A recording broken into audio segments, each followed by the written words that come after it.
جن لوگوں نے شرکت کی تھی جو سمجھتے تھے کہ یہ امریکہ نے بڑا غلط کیا ہے افغانستان میں آ کے، وہ لوگ ادھر بہت بڑی ایک غصہ آیا. ان کو تو نہیں آپ کنونس کر سکتے کہ اب یہ جہاد نہیں دہشت گردی ہے. 2002 کا الیکشن ہوتا ہے، اور اگر کسی کو شک تھا کہ یہ سارا جو پشتون علاقہ ہے یہ بڑا ناراض تھا کہ امریکہ جب افغانستان گیا، تو سارے 2002 کے اندر پشتون علاقے نے ایم ایم اے کو ووٹ دی، کیونکہ ایم ایم اے واحد پارٹی تھی جو کہہ رہی تھی کہ بہت برا ہوا. دوسرا خیر میں تھا، میری تو پارٹی چھوٹی سی تھی. ہم کہتے رہے اور یہ ایم ایم اے بھی کہتے رہے کہ یہ بڑا غلط کیا امریکہ نے، کیونکہ افغانستان کے لوگوں کو کلیکٹو پنشمنٹ دینے کی کیا ضرورت تھی. القاعدہ ایک گروپ تھا، لیکن ایک پورے قوم کو سزا دینا تو ایک بڑا ایک اس کے خلاف پاکستان کے اندر بھی بڑا عوام نے یہ پسند نہیں کیا، اور کافی غصہ تھا لوگوں میں، خاص طور پہ پشتون بیلٹ میں، کیونکہ وہ انہوں نے کنیکشن جو پشتون اس طرف ہے اور اس کا دوسری طرف قبائلی علاقے کا تو بارڈر ہی کوئی نہیں ہوتا تھا، ڈیورن لینڈ تو تھی کچھ نہیں، تو وہاں سے تو آمد و رفت رہتی تھی دونوں طرف. تو اس کا ایک ری ایکشن آیا، اور ری ایکشن عوام نے پشتونوں نے بتا دیا 2002 میں کہ وہ اس جنگ کے خلاف ہے. انہوں نے ایم ایم اے کو ووٹ دی، کیونکہ دونوں پارٹیز تو ڈرتی ہیں، بات ہی نہیں کرتی تھی امریکہ کے خلاف. یہ تو امریکہ کو اپنا وہ آقا مانتی ہیں، تو یہ تو بولی نہیں. تو جو بول رہی تھی پارٹی ایم ایم اے، ان کو قوم نے ووٹ دی، سارے پشتونوں نے. تو پتہ چل گیا کہ قوم کدھر کھڑی ہے. اب وہاں سے شروع ہوئی، جیسے جیسے ہم پڑھتے گئے امریکہ کی جنگ میں، وہ پھر وہاں دہشت گردی اس کا ری ایکشن آتا گیا. انہوں نے پاکستان کے خلاف جو پھر پہلی دفعہ 2004-05 میں ہم نے ٹی ٹی پی کا نام سنا. یہاں تو کوئی ملیٹنٹ طالبان نہیں تھے. جو جنگ لڑی تھی جو اس طرف مجاہدین اور طالبان نے، انہوں نے لڑی تھی سوویٹس کے اگینسٹ، تو یہاں تو کوئی ملیٹنسی نہیں تھی. تو آہستہ آہستہ پاکستان میں یہ دہشت گردی اور ملیٹنسی بڑھتی گئی. اور مجھے افسوس سے کہنا پڑتا ہے کہ میری طرح کے لوگ جب کہتے تھے کہ یہ بڑا غلط ہو رہا ہے، پاکستان کو نقصان ہو رہا ہے، مجھے طالبان خان کہا گیا. میں جب وہ امریکنوں کی جو افغانستان میں وہ کر رہے تھے، اس کو بار بار میں کہتا گیا کہ کوئی ملٹری سلوشن نہیں ہے، کیونکہ افغانستان کی اگر آپ تاریخ آپ پڑھ لیں تو آپ کو پتہ چلے گا کہ وہ کسی باہر والے کو ایکسیپٹ کرتے ہی نہیں ہیں. تو ادھر بھی کہتے گئے، تو وہاں اینٹی امریکن کا اور ہر قسم کی باتیں کی گئی. لیکن جو لوگ اس علاقے کو جانتے تھے، سب کو پتا تھا کہ یہاں جتنا آپ ادھر پڑھیں گے ادھر مشکلات ملک کے لیے بڑھتی جائیں گی. اب میں آتا ہوں کہ یہ پھر فاسٹ فارورڈ کر لیں. اچھا، اس سے پہلے میں کہوں گا ڈرون اٹیکس ہونے شروع ہو گئے، اور یہ 2006 سے ڈرون اٹیک 4 سے 5 سے آہستہ آہستہ بڑھتے گئے. ڈرون اٹیکس کیا ہوتا تھا کہ وہاں جا کے اٹیک کرتے تھے قبائلی علاقے میں، وہاں زیادہ تر بے قصور لوگ مارے جاتے تھے. وہ کیا بدلہ کس سے لیتے تھے؟ وہ آ کے پاکستان کی سیکورٹی فورسز پولیس کے خلاف بدلہ لیتے تھے. تو اس لیے میں نے ایک بہت واحد پولیٹیکل پارٹی جس نے ڈرونز کے خلاف دھرنا کیا، ہم نے پوری کیمپین کی، وزیرستان مارچ کی دھرنوں کے خلاف، یہ ڈرون اٹیکس کے خلاف. باقی یہ پارٹیز چپ کر کے بیٹھی ہوئی تھی اور ڈرتے تھے. آپ کو پتہ ہے ان کے تو پیسے باہر پڑے ہوئے ہیں، تو وہ تو ڈرتے ہیں بولتے ہوئے. جب آپ کی دولت وہاں باہر پڑی ہو تو خوف آتا ہے ان سے. اس کے بعد کیا ہوا؟ ہماری گورنمنٹ آ گئی، پختونخوا میں گورنمنٹ آئی 2013 میں. ہماری پولیس بری طرح ان کی کیجولٹیز ہوئی تھی، وہ ڈیمورلائز تھی. ہم نے پولیس کے اوپر پوری ریفارمز کی گئیں. آئی جی درانی صاحب کو ہم نے یہاں سے لے کے گئے مرحوم، وہ آئے وہاں، ہم نے پولیس کو ریفارم کیا، پولیس کمانڈوز کی ٹریننگ کروائی، پہلی دفعہ پولیس کمانڈوز کو ڈیولپ کیا. اور ادھر سے پھر فائٹ بیک ہوئی، اور پختونخوا کی جو پولیس تھی وہ پھر کھڑی ہوئی اپنے پیر پہ. اور اتنی قربانیوں کے باوجود انہوں نے ان کے اینڈ میں دیکھیں کہ ساری قوم کھڑی ہوگی پختونخوا کی پولیس کے ساتھ، کیونکہ انہوں نے پھر قربانیاں دی اور روکا دہشت گردوں کو. لیکن اصل میں دہشت گردی لڑی جاتی ہے انٹیلیجنس ایجنسی سے، اور قوم کی سیکورٹی فورسز لڑتی ہے. اور قوم کی سیکورٹی فورسز نے اینڈ میں قربانیاں دی. پتہ نہیں 6000 ہمارے فوجی شہید ہو گئے، اور ٹوٹل پاکستان کی 80,000 پاکستانی اس جنگ میں ہلاک ہوئے. اب آ جائیں 2018 میں ہماری گورنمنٹ آ جاتی ہے. ہم فیسیلیٹیٹ کرتے ہیں افغان طالبان کے ساتھ بات چیت اور امریکن اور افغان طالبان کے بیچ میں بات چیت. ہم کوشش کرتے ہیں کیونکہ ہمارا انٹرسٹ تھا وہاں امن ہوگا تو پاکستان میں اس کا فائدہ ہوگا. کیونکہ اس وقت جو پچھلی افغان گورنمنٹ تھی وہ پرو پاکستان نہیں تھی, وہ پرو انڈیا تھی, اور وہ حکومت ہمیں کوئی ہیلپ نہیں ملتی تھی. جب یہاں پاکستان سے تین گروپس آپریٹ کر رہے تھے, افغانستان اٹیک کرتے تھے تو وہ نہیں روکتے تھے. تو ہم نے پوری کوشش کی پہلے بات چیت کروائیں تاکہ امن ہو افغانستان میں. پھر ہم نے کوشش کی افغان گورنمنٹ کو اور طالبان کو اکٹھا بٹھانے کی, وہ ہم فیل ہو گئے, انہوں نے نہیں مانا. لیکن ہم نے کوشش کی, ہم نے دونوں اس گورنمنٹ سے بھی بات کر رہے تھے. میں گیا بھی کابل جب پریزیڈنٹ غنی تھے, تو صرف کوشش کی کہ ہم کسی طرح یہاں امن پیدا کریں. تو جب پچھلی 2021 کی گرمیاں, اب میں صرف آپ کو اس لیے تفصیل بتا رہا ہوں تاکہ آپ کو پتا ہو آج جو ہو رہا ہے اس کے پیچھے بیک گراؤنڈ کیا تھی. 2021 میں گرمیوں میں مجھے خوف آنا شروع ہو گیا جب امریکیوں نے ڈیٹ اناؤنس کی وڈرال کی افغانستان میں.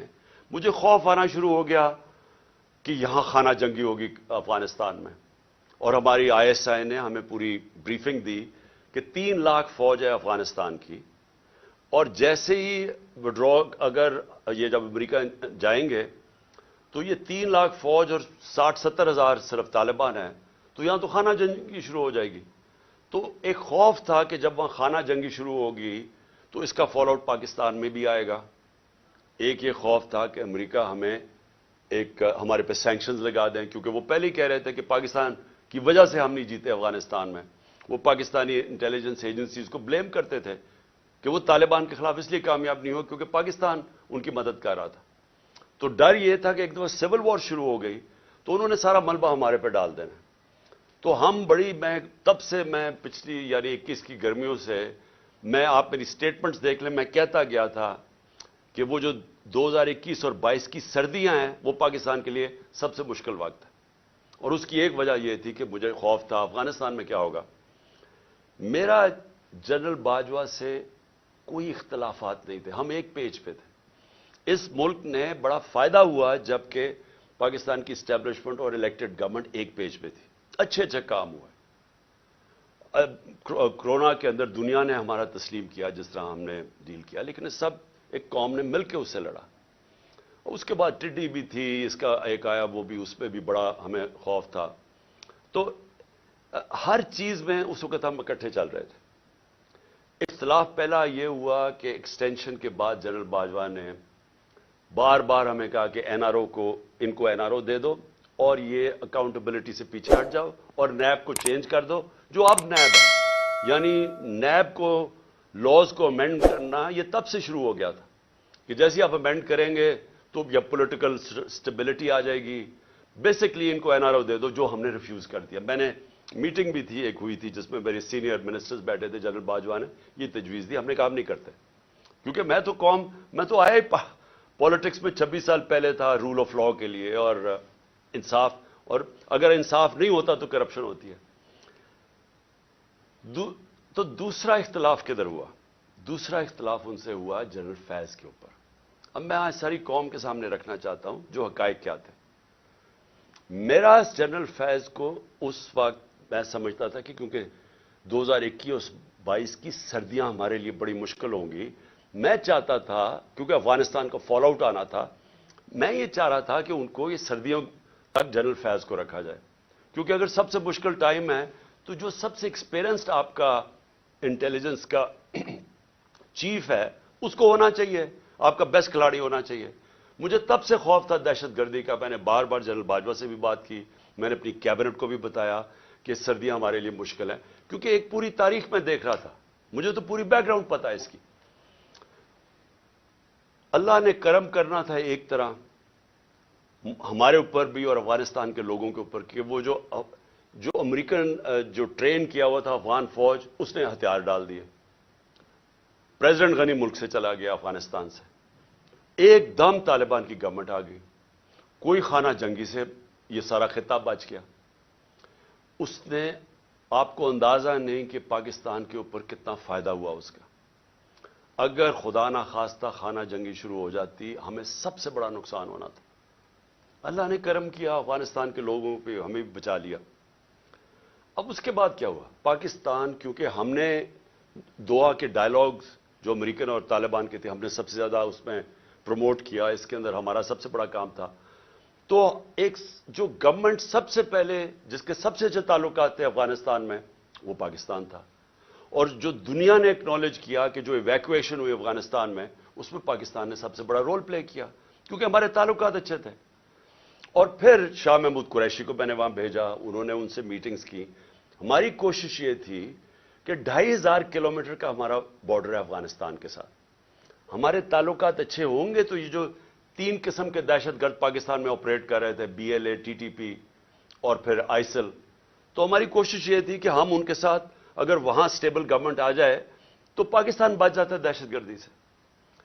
او آئی سی کی منسٹرز کی میٹنگ کروائی غالباً دسمبر میرے خیال میں 2021 میں. افغانستان کو ٹاپک رکھا, دنیا کو بتایا کہ افغانستان کی سٹیبلٹی ضروری ہے, جس پہ ایک ہم نے اپنی وجہ بتائی کہ پاکستان میں دہشت گردی کنٹرول کرنے کے لیے سٹیبل افغانستان ضروری ہے. کانفرنس کروائی. اس کے بعد کیا ہوا کہ اس کے بعد بدقسمتی سے رجیم چینج آ گئی اور ہماری گورنمنٹ کو ہٹایا گیا. جب ہماری گورنمنٹ کو ہٹایا گیا تو اس سے پہلے ہماری میٹنگ ہوئی. میں نے جنرل باجوہ اور آئی ایس آئی چیف تھے, اب مجھے یہ نہیں یاد کہ اس وقت جنرل فیض آ گئے تھے یا یہ جنرل ندیم تھے, لیکن جنرل باجوہ تھے, اور میں نے اور ہم نے بیٹھ کے گفتگو کی کہ اب جب اپنی افغانستان میں ایک پرو پاکستان گورنمنٹ ہے, یعنی اینٹی نہیں ہے, کیونکہ غنی ایڈمنسٹریشن تو پاکستان کے خلاف تھی, جب وہ آ گئی ہے تو ہمیں کوشش کرنا چاہیے. اب جب طالبان, انہوں نے بھی کہہ دیا کہ اب ہم ان کو واپس بھیجنے لگے ہیں. اب 30 سے 40 ہزار طالبان فائٹرز اور ان کی فیملی افغانستان میں تھی. تو ہماری میٹنگ ہوئی اور ہم نے سوچا کہ اب ان کو کیا کرنا ہے. وہ کہہ رہے ہیں کہ پاکستان آئے اب یہ واپس, اور وہ بیچ میں بھی پڑھنے لگے تھے کہ ہم کسی طرح بات چیت پہ بھی وہ فیسیلیٹیٹ کریں.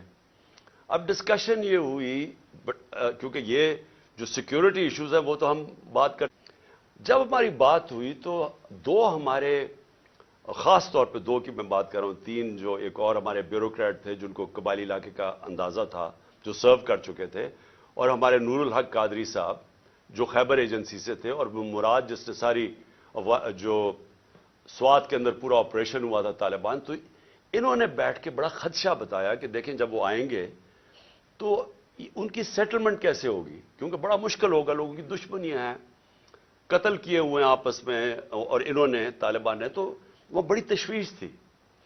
تو یہ فیصلہ کیا گیا کہ ہمارے جو قبائلی علاقے کے ایم این ایز اور وہ بیٹھ کے ہماری سیکیورٹی فورسز فیصلہ کریں گی کہ ان کو ریہیبلیٹیٹ کیسے کرنا ہے. یہ بھی سوچا کہ ان کے لیے پیسے خرچ کریں گے, کیونکہ 2 ہی ہے نا, یا ہم ان کو مار دیں ساروں کو کھڑا کر کے, اور یا پھر ان کو سیٹل کریں اور ان سے کوئی اگریمنٹ کریں. اس کے علاوہ تو تیسرا کچھ نہیں تھا. تو ہم نے ان سے یہ بات ہوئی, اور وہ بدقسمتی سے بات آگے بڑھی نہیں, کیونکہ اور چیزیں آ گئی, اور آپ سب جانتے ہیں رجیم چینج کے اندر اور چیزیں آ گئی. اس کے بعد ہماری گورنمنٹ چلی گئی. 2022 کی جون کے اندر ملاکنڈ کے اندر مسئلہ آ گیا, سوات کے اندر ایک دم طالبان کی وہاں کوئی آیا, اور وہ عوام کھڑی ہو گئی, ان کو بڑا کہ پھر سے وہی حال ہونے لگا جو کہ پہلے تھا, جدھر سوات کے لوگوں نے بڑی مشکل وقت گزارا. تو تب تشویش ہوئی, اور میں نے جون کے اندر پھر میٹنگ کی اپنے پختونخوا کے ایم این ایز اور ایم پیز کے ساتھ, کے پی ہاؤس کے اندر اسلام آباد میں میٹنگ کی, اور ان کو سب خدشہ تھا کہ یہ ایک نیا فینومینا پھر آ رہا ہے, یہ جو طالبان آ رہے ہیں وہاں سوات کے اندر جو ہو رہا ہے, اور پھر لیٹرز لوگوں کو آنے شروع ہو گئے کہ پیسے کے, اور پھر ہمارا ایک ایم پی تھا اس کو گولیاں لگیں وہاں دیر کے اندر. تو سب سے میٹنگ ہوئی اور ان کو خوف تھا کہ یہ ہو کیا رہا ہے. اور پھر ہم نے, کیونکہ ہماری گورنمنٹ تھی کے پی میں, ہم نے انہیں کہا کہ آپ بات کریں وہاں کے کور کمانڈر سے اور کوئی اگریمنٹ کریں کہ یہ کیا ہو رہا ہے, یہ فینومینا کیا ہے, کیونکہ سمجھ نہیں آ رہی تھی. لیکن اس گورنمنٹ نے کوئی ان کو سمجھ نہیں تھی کرنا کیا ہے, نہ ہی ان کی کوئی توجہ تھی وہاں. انہوں نے جب جون میں وہاں سے خدشہ ہوا کہ یہ ہو رہا ہے, یہ کیا فینومینا ہے, کیونکہ بارڈر تو